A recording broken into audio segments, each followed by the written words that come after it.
வணக்கம், இது அன்புடன் கோல்ஸ் கிச்சன். நாம் இன்னைக்கு பார்க்க போகிறது ஒரு ஸ்வீட் ரெசிபி உக்கரை. இது 2 விதமாக செய்வாங்க. நாம் இன்னைக்கு செட்டிநாடு ஸ்டைலில் செய்ய போகிறோம். வாங்க எப்படி செய்யுதுன்னு பார்க்கலாம். முதல்ல ஒரு குக்கர் சூடு பண்ணிக்கலாம். குக்கர் சூடானதும் 2 டேபிள் ஸ்பூன் நெய் விட்டுக்கலாம். நெய் சூடானதும் 1/2 கப் பாசிப்பருப்பு போட்டுக்கலாம். ஸ்டவ்வை சிம்மில் வச்சு பொறுமையாக இதை ரோஸ்ட் பண்ணிக்கலாம். நல்லா வாசம் வர வரைக்கும் பொறுமையாக இதை வறுத்து எடுத்துக்கலாம். லேசான பொன்னிறம் மாறினதும் 1/2 கப் தண்ணி சேர்த்துக்கலாம்.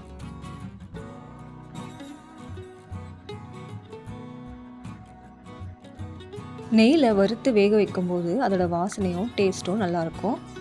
சீக்கிரமாகவும் வெந்துடும். குக்கரை மூடிட்டு ஒரு 3 விசில் விட்டு எடுத்துக்கலாம். அடுத்து ஒரு பேன் சூடு பண்ணி அதில் 2 டேபிள் ஸ்பூன் நெய் விட்டுக்கலாம். நெய் உருகினதும் 2 டேபிள் ஸ்பூன் ரவை சேர்த்துக்கலாம்.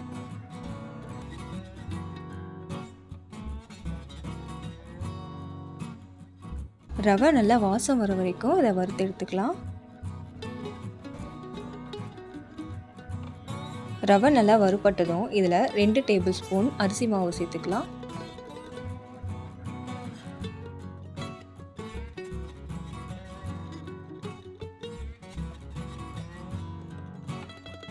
அரிசி மாவை நல்லா கலந்து விட்டுட்டு கலர் மாறுறதுக்கு முன்னாடி 1/4 கப் தேங்காய் துருவல் சேர்த்துக்கலாம். தேங்காய் துருவல் சேர்த்துட்டு நல்லா கலந்து விட்டுடலாம். தேங்காய் சேர்த்ததுக்கப்புறம் நெய்யெல்லாம் தேங்காய் எடுத்துக்கிட்டு இது ட்ரை ஆகிடும். தேங்காய் நல்லா ரோஸ்ட் ஆனதும் இந்த ஸ்டேஜில் தண்ணி சேர்த்துக்கலாம். ரவை வேகிறதுக்கான தண்ணி சேர்த்துக்கலாம். 1 கப் போல் தண்ணி சேர்த்து இதை வேக விட்டுடலாம்.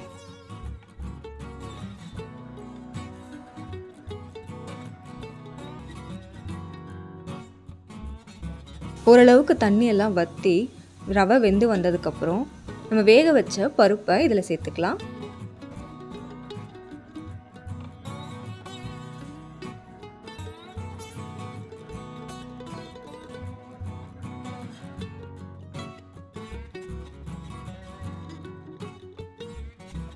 பருப்பு சேர்த்துட்டு நல்லா கலந்ததுக்கப்புறம் இதில் வெல்லம் இல்லைனா நாட்டு சர்க்கரை சேர்த்துக்கலாம். 1/2 கப் நாட்டு சர்க்கரை சேர்த்துக்கலாம்.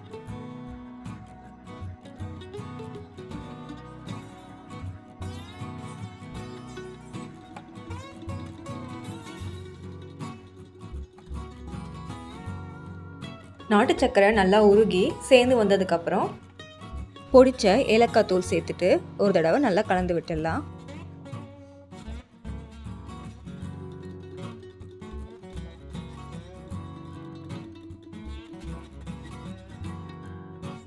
இன்னொரு சின்ன பேன் சூடு பண்ணிக்கலாம்.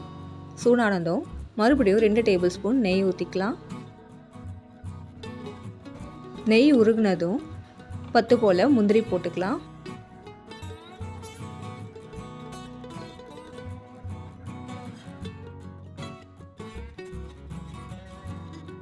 முந்திரி நல்லா பொன்னிறமாக வறுத்தெடுத்து நம்ம செஞ்சு வச்சுருக்க உக்கரை மேலே ஊற்றிடலாம்.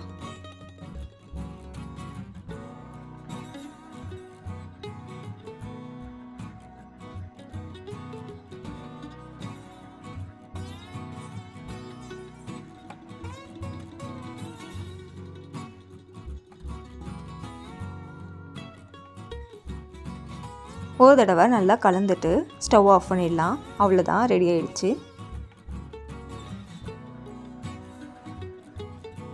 சுவையான செட்டிநாடு உக்கரை ரெடி. இந்த வீடியோ உங்களுக்கு பிடிச்சிருந்ததுன்னா லைக் பண்ணுங்கள், உங்கள் நண்பர்களோட ஷேர் பண்ணுங்கள். மறக்காமல் எங்கள் சேனலுக்கு சப்ஸ்கிரைப் பண்ணுங்கள். பக்கத்தில் இருக்க பெல் ஐக்கானை கிளிக் பண்ணுங்கள். நன்றி.